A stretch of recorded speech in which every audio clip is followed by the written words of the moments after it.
Well, so you're an NMC alum, and I was hoping you might talk a little bit about some of your background, some of your school-based kind of art learning. Yeah, I think I was here for what I consider the heyday of the Fine Arts Department. I grew up out in rural near Interlochen, and when I was in junior high, I think ninth grade, we moved into town here and got the place that my mother still lives in, which is really close to the college, within walking distance. And so I started taking classes at the college. The first one I took when I was 12, and Kathy Look and Carl Spork were the ceramic instructors for a children's pottery class. And then I just fell in love with clay. Traditional pottery throwing at that point, this is in the 1970s. So, it was kind of the post-hippie back to nature movement, and everybody was doing pottery and macrame, and I did the pottery. I think my mom did the macrame. I took those classes, loved it. I mean, I'd always been doing art. I drew since you could put a pencil or a crayon in my hand when I was a baby. So I knew I wanted to do something in the arts, and I thought, this is it. I'm going to be a functional potter. I took classes when I was 15 to 18 while I was still in high school. So I had pretty much used up all the pottery electives by the time I actually went to NMC for my associate degree. And Walter Beardsley used to joke that I was the only incoming graduate student in clay because I already had all these classes in clay.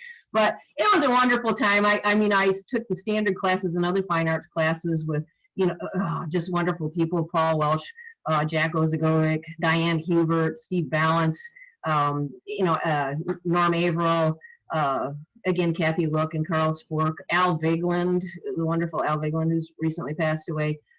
So I had a real smorgasbord of classes in 2- and 3-dimensional design and drawing and sculpture, everything. It wasn't linear. I think if I suffered from anything, it was an over-enthusiasm for every single material and every type of media. And so going from NMC, where I was certain that I was going to become a functional potter, when I went to a Center for Creative Studies in Detroit, I was a ceramics major, and then I needed one more elective, and there was this very pushy administrator who said, "Here, I'm going to stick you in this glass class." So I'm like, "Oh, all right." So I took the glass class, and then I just immediately fell in love with glassworking, starting with flat glass, stained glass, and then taking glass blowing classes because they had a glass blowing studio down there. But I started to realize that at that time period, so we're talking the mid 80s to late 80s now, there was really now you can go online or you can buy a glass blowing furnace or a glory hole for blowing glass or a gaffer's bench, whatever. There were no tools to buy then, so you had to make all your own. So while I was still in the Detroit area, I took a welding certification class with a bunch of guys that were going to go work in the auto industry. It was me and them, but you had to be certified to work in the auto industry. So I took a very intensive 16-week course to get certified at the end, all in having that in mind to build my glass shop equipment. But what that ended up doing was making me fall in love with welding and fabrication. So now I had several materials that I was really in love with. So by the time I went to graduate school, I did go to graduate school, and I got my MFA in fine arts with a glass major. But by then I was just kind of including all materials, including wood and stone. But I would say, since graduate school and for the last 25 years, my main materials have been steel and glass with some other materials thrown in. But I would say steel first and foremost at this point, all types, but stainless mainly for outdoors and mild steel for indoor multimedia pieces.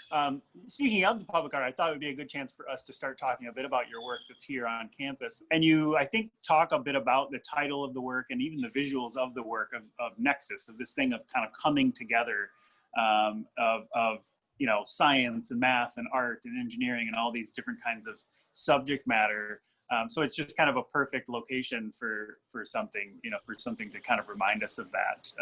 Was that kind of an initial spark of an idea, or was that something that kind of developed through the maquette process, or do you recall?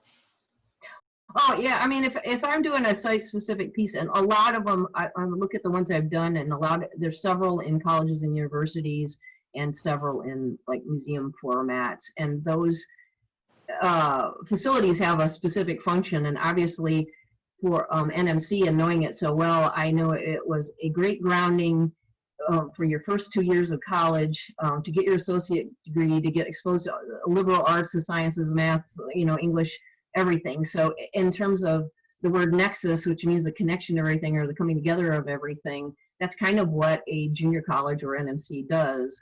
And then it was also the location, which is sort of the hub there at the campus where all those sidewalks and the different routes to the different buildings go. So it's a philosophical and physical nod to the word nexus.